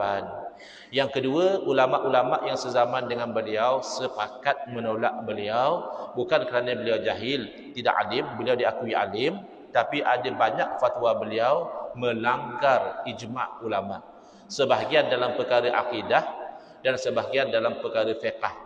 Disebut oleh Al-Imam Al-Hafiz Waliyuddin Al-Iraqi rahimahullah taala dalam kitab Al-Aljibah Al-Makkiyah, Al-Aljibah Al-Mardiyah Anil As'ilatil Makkiyah. Jawapan-jawapan yang meredakan dan berkaitan dengan soalan-soalan Makkah. Beliau mengatakan ilmuhu akbaru min aqlihi. Ilmunya Al-Imam Ibn Taymiyah ni lebih besar daripada akalnya. Ini mengandungi pujian dan kritikan. Ilmunya besar. Maknanya Ibn Taymiyah ni orang alim. Banyak ilmu beliau. Tapi akbaru min aqlihi. Ilmu tu lebih besar daripada akal. Maknanya sebahagian daripada ilmu beliau tu beliau tidak proses dengan baik. Makanya dikatakan beliau melanggar 60 ijma' ulama. Ya, sebelah berlaku ijma' beliau langgar. Sebahagian dalam perkara akidah itu yang serius dan sebahagian dalam perkara fiqh. Masih lagi melanggar ijma' itu sebenarnya dilarang. Baik. Jadi bila mendakwa orang-orang musyrikin bertauhid itu yang kita tolak, itu salah tafsir ayat Al-Quran. Ada beberapa ayat Quran seumpama itu. Salah satunya Allah berfirman, "Wala in sa'altahum man khalaqas samawati wal arda wasakhkhara asy-syamsa wal qamara la yaqulunna Allah."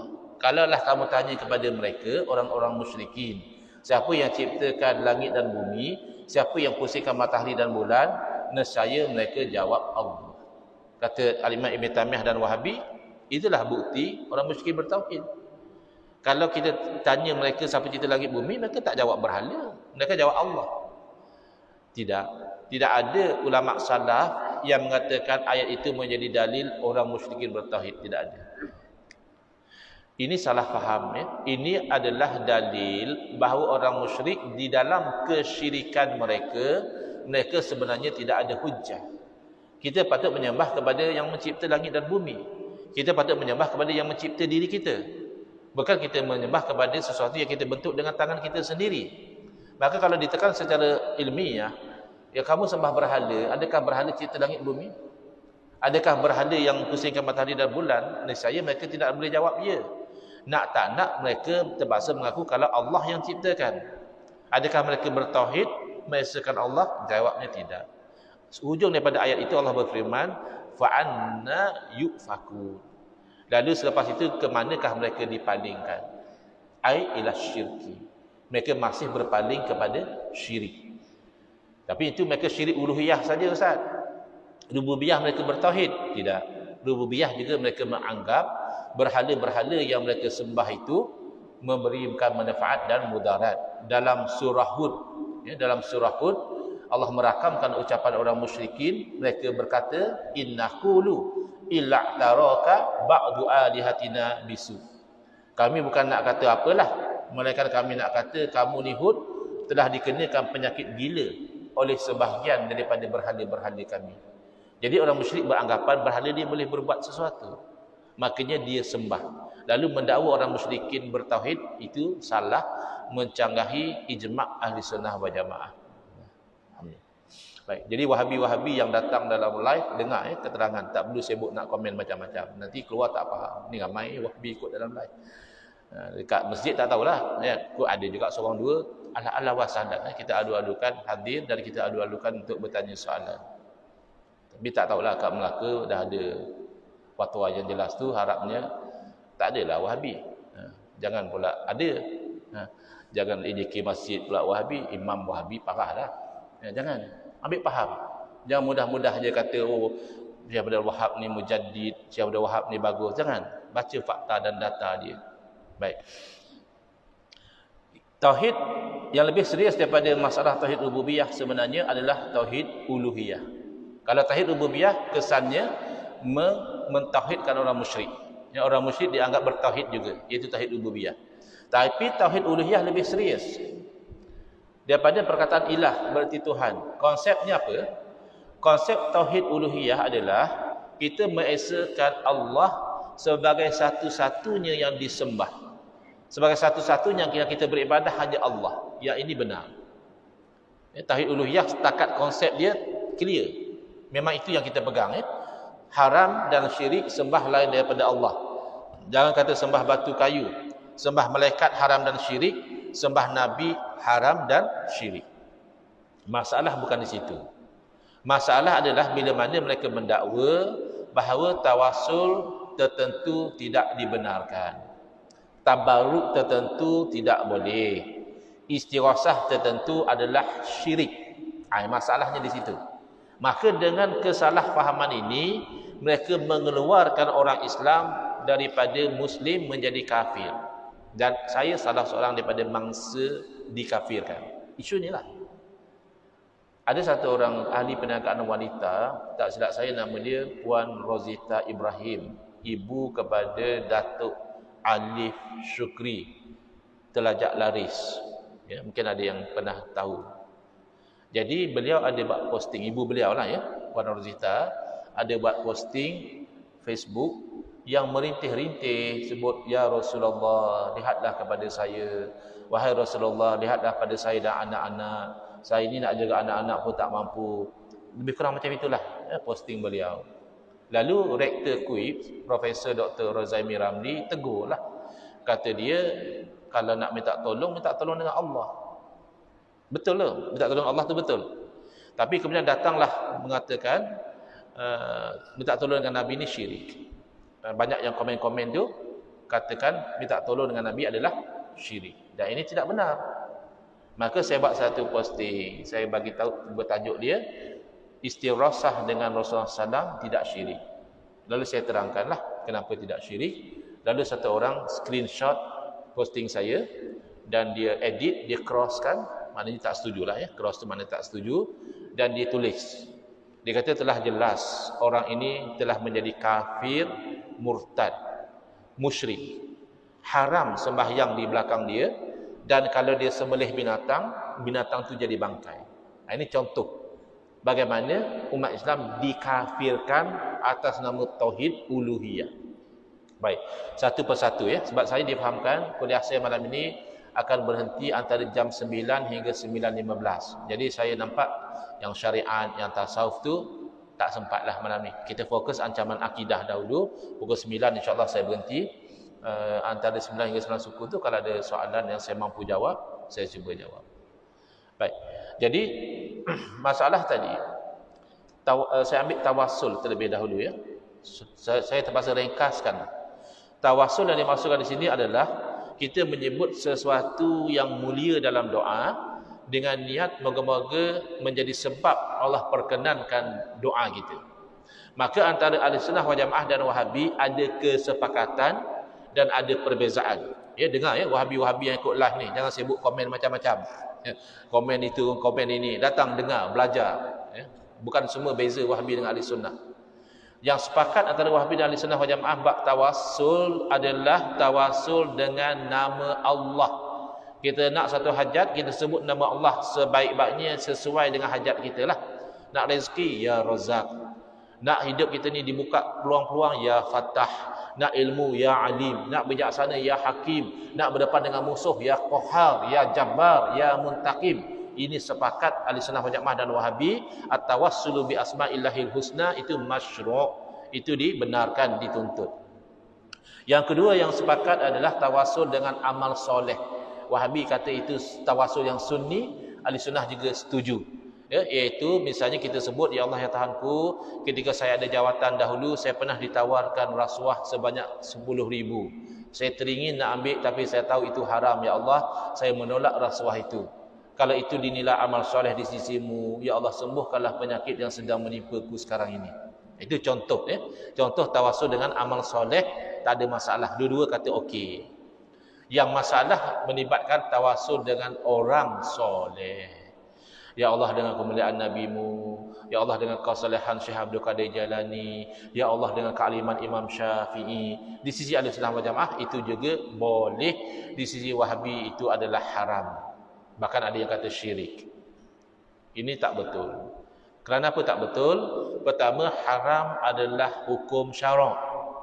Ya, bukan wajib saja kena ada dalil, haram juga kena ada dalil. Dan tidak ada dalil mengharamkan. Kenapa? Bab tawassul dengan orang soleh ini, di sisi Ahlussunnah wal Jamaah, asalkan dia soleh, hidup atau mati tidak ada beza. Kita boleh tawassul dengan dia masa dia hidup, kita boleh tawasul dengan dia selepas dia telah meninggal dunia. Contohnya, ya Allah dengan kemuliaan nabimu, kan nabi telah wafat. Ya Allah dengan kewalian Syekh Abdul Qadir Jalani, Syekh Abdul Qadir telah meninggal dunia. Tak ada masalah. Kenapa tidak ada masalah? Kerana tawasul itu kerana kesolehan, kerana kemuliaan. Adakah seorang yang soleh terbatal kesolehannya kerana dia mati? Tidak. Ambil contoh yang paling jelas, kita tawasul dengan Nabi SAW adalah kerana kemuliaan Nabi. Adakah Nabi SAW hanya mulia ketika baginda hidup, lalu baginda selepas wafat tidak lagi mulia? Kan tidak mungkin. Baginda SAW sentiasa mulia. Makanya membahagi-bahagikan tawasul orang hidup boleh, tawasul orang mati tak boleh. Itu bid'ah sayyi'ah yang dibuat oleh Imam Ibn Taimiyah dan diikut dengan ta'assub oleh golongan Wahabi, walaupun melanggar kefahaman salaf. Salaf tidak ada yang membezakan tawasul orang hidup orang mati. Sahabat Nabi bernama Utsman bin Hunayf radhiyallahu anhu mengajar seorang lelaki membaca doa tawasul ketika mana Sayyidina Utsman bin Affan menjadi khalifah radhiyallahu anhu. Mana lama selepas Nabi wafat, sahabat masih ajar doa tawasul. Orang tu nak jumpa Sayyidina Utsman terhalang. Kata dia, kamu baca doa ni. Lalu dibaca oleh lelaki tersebut. Lepas tu jadi mudah urusan dia. Pergi ke tempat Sayyidina Utsman, dipimpin masuk dalam rumah, diceritakan masalah, Sayyidina Utsman selesaikan masalah dia. Dia sangkakan sahabat tadi ada recommend. Dia kata, jazakallahu khaira, terima kasihlah kamu, moga Allah memberi balasan yang baik, kamu tolong bercakap dengan khalifah. Jawab Utsman bin Hunayf radhiyallahu anhu, demi Allah saya tak ada bercakap apa pun. Tapi doa yang saya ajar pada kamu, ceritanya dahulu masa Nabi SAW masih hidup, ada satu orang buta datang menjumpa dengan Nabi SAW, minta didoakan agar sembuh. Nabi suruh dia itu ambil wuduk, salat 2 rakaat, dan Nabi ajar dia berdoa dengan doa ini. Allahumma inni as'aluka. Ya Allah, aku memohon kepadamu. Ini doa biasa. Kan Wahabi selalu kata, apa susah-susah tawasul? Doa biasa kan boleh? Boleh. Siapa cakap doa biasa tak boleh? Kami cuma nak terangkan, mengharamkan doa tawasul itu tak betul. Itu saja. Kalau kamu tak nak tawasul, tak ada masalah. Wa tawajjahu ilaika bi nabiyyika Muhammadin nabiyyi rahmah. Ini Nabi ajar.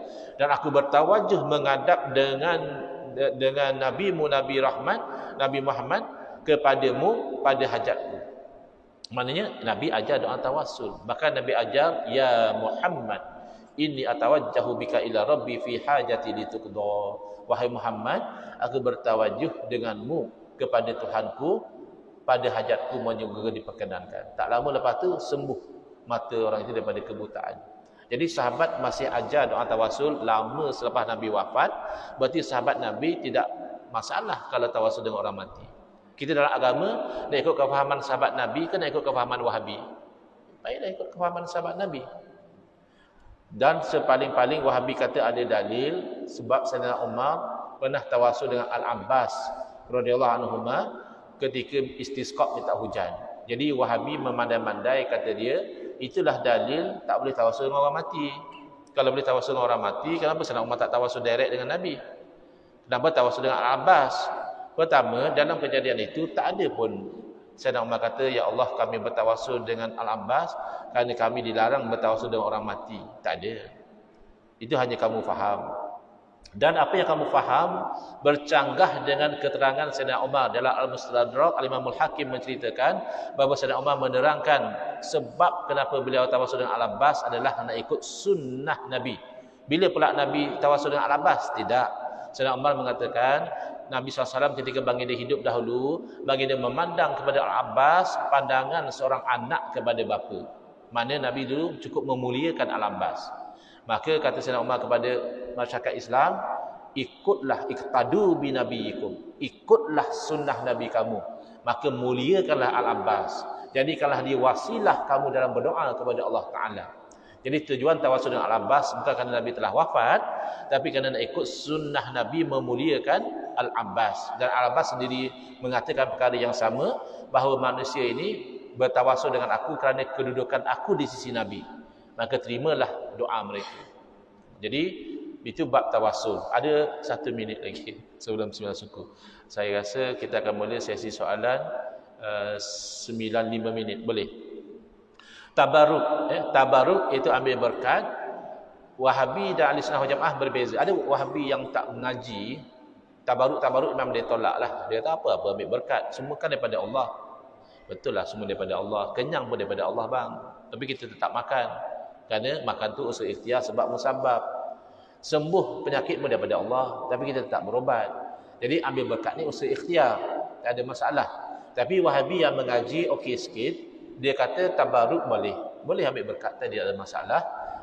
Cuma syaratnya ambil berkat hanya dengan asar Nabi sallallahu alaihi wasallam. Mana kalau kita ada dapat selimut Nabi, boleh ambil berkat. Kita dapat rambut Nabi, boleh ambil berkat. Kita dapat capal Nabi, boleh ambil berkat. Yang Wahabi anti itu logo capal. Yang tu yang dia kepanasan. Tuan-tuan yang ada pakai logo kepiah logo capal tu, hati-hati ya. Sebab Wahabi cas tuan-tuan meletakkan capal atas kepala. Dia tak boleh beza antara capal dengan logo capal. Kan ada orang pakai kepiah logo bulan. Letak bulan atas kepala ke letak kepiah? Masih letak kepiah kan? Kok ada orang pakai kepiah logo apa sekalipun, takkan dia letak logo masjid. Dia letak masjid atas kepala ke letak kepiah? Masih kepiah.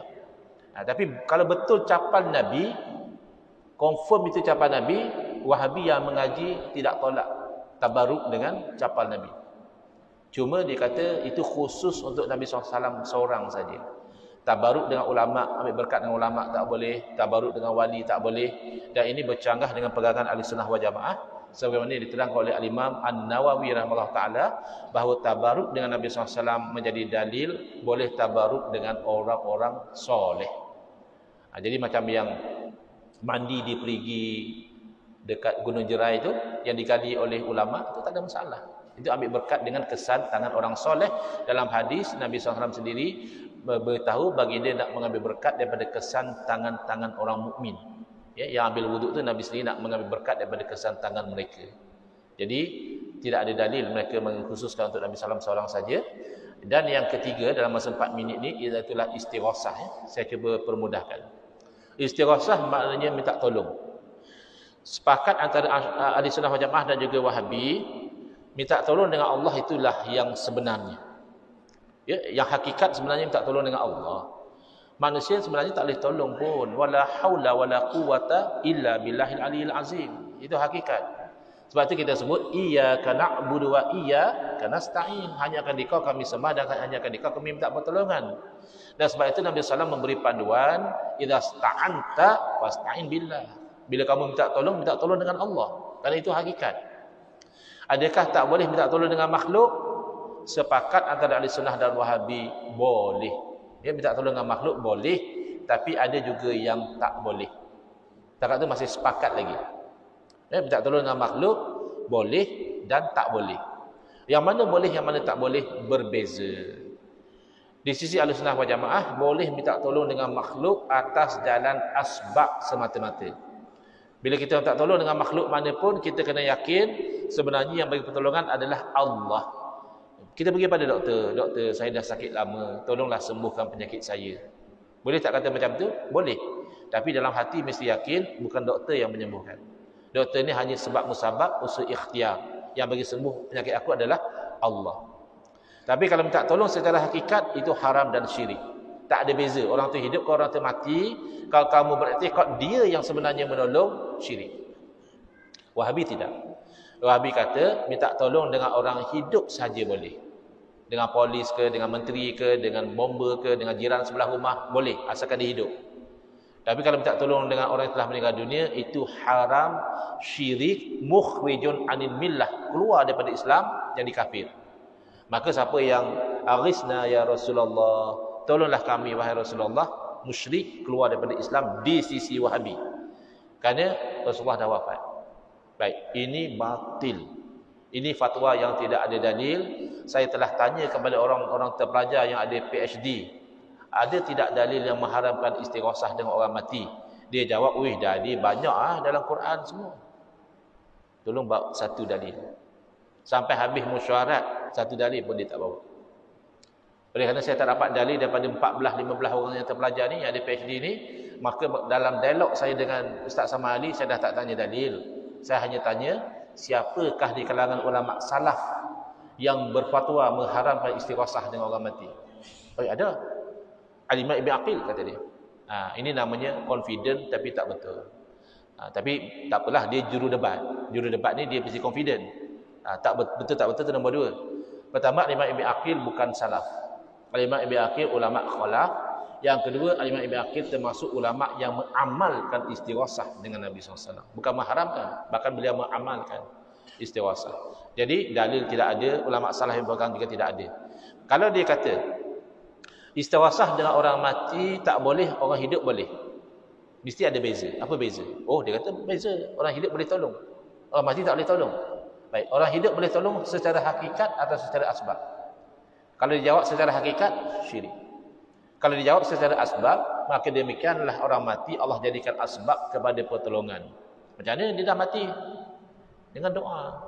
Sabit dalam hadis-hadis bahawa orang mati di alam ruh mendoakan. Bahkan sabit dalam hadis, bila kita bagi salam, dia bangun dan jawab salam. Dalam alam ruh lah, bukan bangun keluar pada kubur, tidak. Dia jawab salam. Dan jawab salam itu doa. Kan Assalamualaikum, Waalaikumsalam itu doa. Saling mendoakan. Jadi seolah-olah, saya tidak kata orang Wahabi kafir, tidak. Tapi kefahaman itu mendekati fahaman orang kafir yang menganggap hidup hanya di dunia. Wa ma hiya illa hayatuna dunia. Ini hanya hidup di dunia. Mati dah habis cerita, tidak. Mati hanyalah perpindahan daripada alam dunia ke alam ruh. Dan di alam ruh, sabit dalam hadis mereka boleh mendoakan. Dan Al-Imam Ibn Taymiyah, idola Wahabi, mengaku kalau benda itu possible dan mengaku bahawa ada asar yang menunjukkan demikian. Cuma beliau mengatakan saddan li zari'ah, kita nak sekat jalan kot orang jadi syirik. Tidak ada masalah. Orang Islam insya-Allah dia faham bahawa yang bagi pertolongan sebenar adalah Allah. Dan yang terakhir, kalaulah betul sebagaimana yang mereka dakwa, meminta tolong pada Nabi selepas Nabi wafat syirik, minta tolong kepada wali selepas wali telah meninggal dunia adalah syirik, berarti meminta tolong pada orang mati adalah menuhankan orang mati. Kerana itu adalah takrif syirik. Syirik adalah menuhankan selain daripada Allah, atau menisbahkan daripada Allah itu sifat-sifat ketuhanan, itu syirik. Minta tolong orang mati syirik. Berarti minta tolong orang mati adalah menuhankan orang mati. Kalau begitu, minta tolong orang hidup adalah menuhankan orang hidup. Adakah boleh menuhankan orang hidup? Tak boleh. Jadi dia bukan isu minta tolong. Isunya adalah iktikad ketika meminta tolong. Jadi mereka yang tak faham, dia kata kalau macam itu, bolehlah kita minta tolong dengan pokok, kata dia. Saya ni difitnah, Ustaz Engku difitnah, kononnya menganjurkan umat Islam minta tolong dengan pokok. Ini fitnah. Ini yang berlaku dalam musyarat tadi. Bila dia tidak boleh bawa dalil haram istighosah dengan orang mati, dia pun tanya, oh kalau macam itu, bolehlah kita pergi pada pokok, kita cakap kat pokok, wahai pokok, tolonglah saya dengan iktikad Allah yang beri. Dia pusing kat situ.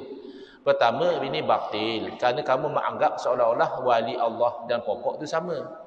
Bila minta tolong dengan wali Allah, maka boleh minta tolong dengan pokok. Jadi samalah wali Allah dengan pokok. Yang kedua, kita minta tolong kan dua, hakikat atau asbab. Minta tolong secara hakikat hanya dengan Allah. Minta tolong secara asbab hanya dengan makhluk yang Allah jadikan asbab. Yang tidak jadikan asbab, kenapa kita tak tolong dengan dia? Jadi saya telah jawab, istighosah tidak disyariatkan macam itu. Jadi dia tidak faham. Akhirnya selepas mesyuarat tertutup. Kalau dialog senang, orang boleh tengok rakaman. Mesyuarat tertutup. Jadi diwar-warkan. Kononnya dalam mesyuarat tu Ustaz aku kata boleh minta tolong dengan pokok. Bukan boleh. Setakat kalau kamu kata dia iktikad Allah yang beri, tidak syirik. Tapi bukan boleh. Makan nasi dengan iktikad nasi mengenyangkan, syirik. Makan nasi dengan iktikad Allah yang mengenyangkan, tidak syirik. Makan babi dengan iktikad Allah yang mengenyangkan, tidak syirik. Bolehlah makan babi? Tetap tidak boleh. Kalau kamu tanya isu syirik tak syirik, bergantung pada iktikad. Boleh tak boleh bergantung kepada syariat. Meminta tolong ni dia syariatkan kepada yang menjadi asbab kepada pertolongan. Pokok bukan asbab pertolongan dengan cara minta tolong. Tapi dijadikan kayunya tu dijadikan rumah, akarnya direbus buat obat, daunnya dibuat itu boleh. Kerana jadi asbab. Jadi saya rasa sudah terlajak daripada masa yang saya bercadang untuk berhenti. Jam saya ni menunjukkan 9 minit, ada masa 6 minit lagi. Maka insya-Allah kalau ada sebarang soalan yang saya mampu jawab, saya cuba. Silakan.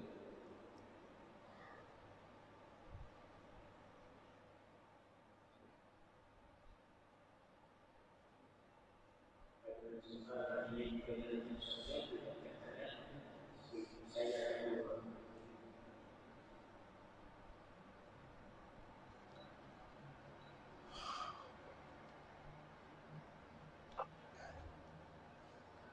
tak ada, saya nak jawab soalan dalam Facebook. Dalam Facebook ada dia tanya, mana dalil orang dalam kubur boleh mendoakan? Dia tanya macam itu. Pertama, dalil ada dua. Satu dalil akli dan satu dalil naqli. Dari segi akal, orang dalam alam ruh berdoa itu harus saja. Tak wajib, tak mesti orang dalam alam ruh dia berdoa, tak mesti. Dan tidak mustahil. Kerana Allah yang menjadikan manusia boleh berdoa di alam dunia, Allah juga boleh menjadikan manusia berdoa di alam ruh. Baik, itu dalil akli. Dalil naqli adalah dalam hadis Nabi SAW memberitahu bahawa a'malukum tu'radu ala aqaribikum. Bahawa amalan kamu ini dipamerkan kepada saudara-saudara kamu. Apa yang baik mereka memuji pada Allah Taala. Mereka memuji Allah. Dan apa yang buruk daripada amalan kamu, mereka akan berdoa, ya Allah, janganlah kau matikan dia sebelum kau beri hidayah kepada dia, sebagaimana kau beri hidayah kepada kami. Baik. Jadi, kalau pun katalah, dia kata hadis ni dhaif, ya, kita kena ingat, ya, dari segi hukum akalnya harus. Yang mengatakan tak boleh, langsung tidak ada indikasi. Kadang-kadang mereka ni hanya minta kita dalil. Mana dalil orang mati boleh berdoa? Mana dalil orang mati tak boleh berdoa? Kamu langsung satu dalil pun tak ada, kata mengatakan orang mati tak boleh berdoa, tidak ada. Tapi kita ada dalil orang mati boleh berdoa. Pertama, yang mengatakan jawab salam itu hadis sahih. Jawab salam itu doa. Kemudian hayati khairul lakum wa mamati khairul lakum. Kehidupan saya baik untuk kamu, kematian saya juga baik untuk kamu. Bila saya hidup, saya berbicara dengan kamu. Jadi kamu dapat pengetahuan. Dan bila saya meninggal dunia, kata Nabi SAW, amalan kamu dipamerkan kepada saya. Mana yang baik, saya memuji Allah Ta'ala. Dan mana yang buruk, saya berdoa memohon ampun buat kamu kepada Allah. Jadi, pertama, berdoanya orang di alam ruh itu satu perkara yang harus secara akal, ditambah dengan dalil yang menunjukkan memang mereka mendoakan, maka apa alasan Wahabi untuk menolak? Paling-paling dia akan kata hadis itu dhaif, itu hanya penilaian mereka, tidak menjejaskan penilaian hadis yang mengatakan riwayat ini sama ada sahih ataupun hasan li ghairihi. Asalnya jalur itu dhaif, tapi oleh kerana banyak jalur saling kuat menguatkan, membuktikan bahawa orang mati mendoakan orang hidup. Dan tidak menjadi syirik kamu berita seorang yang mendoakan kamu, rupanya dia tidak mendoakan, tidak jadi syirik. Syirik itu kamu beriktikadkan dia yang menolong kamu hidup atau mati. Ayah Pin masih hidup, pengikut dia tak tolongan dia, syirik. Kenapa? Kerana pengikut dia menganggap memang Ayah Pin yang beri. Pengikut Ayah Pin menganggap Ayah Pin itu Tuhan. Maka syirik, tidak ada beza hidup atau mati. Jadi saya ada nanti yang bertanya dalam Facebook ni, nanti saya share link, saya tulis panjang lebar tentang isu ini sekali dengan dalil-dalil, kamu boleh klik link itu dan baca, ya. Tapi dengan niat ingin fahamlah. Kalau tanya lagi, doa ibadah orang hidup dia dapat pahala, dia bukan cerita masalah pahala. Ini masalah dia bukan tanya untuk faham, dia tanya untuk bangkang. Akhirnya kalau tanya untuk bangkang, lama-lama jadi bangang. Bangkang tak faham. Tadi kamu tanya mana dalil orang dalam kubur boleh mendoakan. Kita dah bawa dalil. Kamu kata orang hidup boleh pahala. Memanglah dah mati dah ada taklif lagi. Tak ada dosa pahala lagi. Ini bukan masalah orang mati berdoa boleh pahala tak boleh pahala. Soalnya kamu mensyirikkan orang yang menolong pada orang mati dan itu tidak ada dalil. Kamu mengeluarkan umat Nabi Muhammad pada Islam tanpa dalil. Sedangkan kita ada dalil mereka boleh mendoakan orang hidup, kamu masih nak tanya pahala. Ini kan bodoh. Tanya biar untuk faham.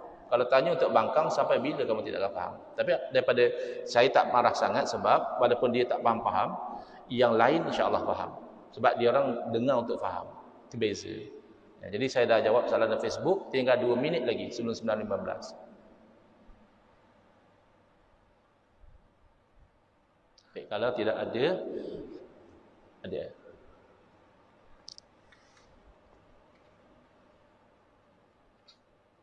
Yang mana yang kata dia Wahabi tu? Dia bukan Wahabi, tapi dia Salafi. Yang tu, ya. Ada orang Wahabi kata, kami bukan Wahabi, kami Salafi. Jawapannya itu adalah pembohongan. Ya. Kalau betul kamu Salafi, kita sama. Sebab kita yang ikut mazhab yang 4 ni sebenarnya adalah salafi. Setiap pengasas mazhab yang 4, iaitulah Imam Abu Hanifah, Imam Malik, Imam Syafi'i, Imam Ahmad bin Hanbal, semua ni salaf. Dan Imam Abbas Al-Syadi salaf. Walaupun generasi yang hujung salaf, dia masih salaf. Jadi kalau kamu ikut betul-betul salaf, ahlan wa sahlan. Tapi kalau kamu ikut Al-Imam Ibn Taimiyah, Syekh Muhammad Al-Wahhab, Syekh Ibn Utsaimin, Syekh Ibn Baz, lalu kamu mengaku salaf, itu adalah pendustaan. Ya, kerana mereka ini semuanya confirm bukan salah. Al-Imam Ibn Taimiyah kurun ke-8. Ada pendapat mengatakan 500 tahun pertama masih salah. Beliau terkeluar ikut takrif mana pun, Al-Imam Ibn Taimiyah menjadi ikutan Wahabi bukan salah. Wallahu alam. Itu menjawab soalan tadi. Jadi dah 6:9:15, saya ucapkan terima kasih atas perhatian. Saya mohon banyak maaf atas kesalahan, terkasar bahasa dan sebagainya, terkasar hati dan sebagainya. Saya mohon maaf. Niat kita itu berdakwah menyampaikan kebenaran. Hadza wabillahi taufiq wal hidayah. Wassalamualaikum warahmatullahi wabarakatuh. Bismillahirrahmanirrahim. Alhamdulillahirabbil alamin. Wassalatu wassalamu ala sayidina Muhammadin wa ala alihi washabbihi ajmain. Allahumma shrah sudurana wa ahsin akhlaqana wa azim ujurana wa nawwir qulubana bi nuri hidayatika. Kama nafa'ta bi nuri syamsika abadan abada. Allahumma kunna min dzulil ma'siyati ila 'izzi ta'ati ya arhamar rahimin. Wa sallallahu ala sayidina Muhammadin wa ala alihi washabbihi wasallam. Walhamdulillahirabbil alamin. Amin ya rabbal alamin wal afu minkum.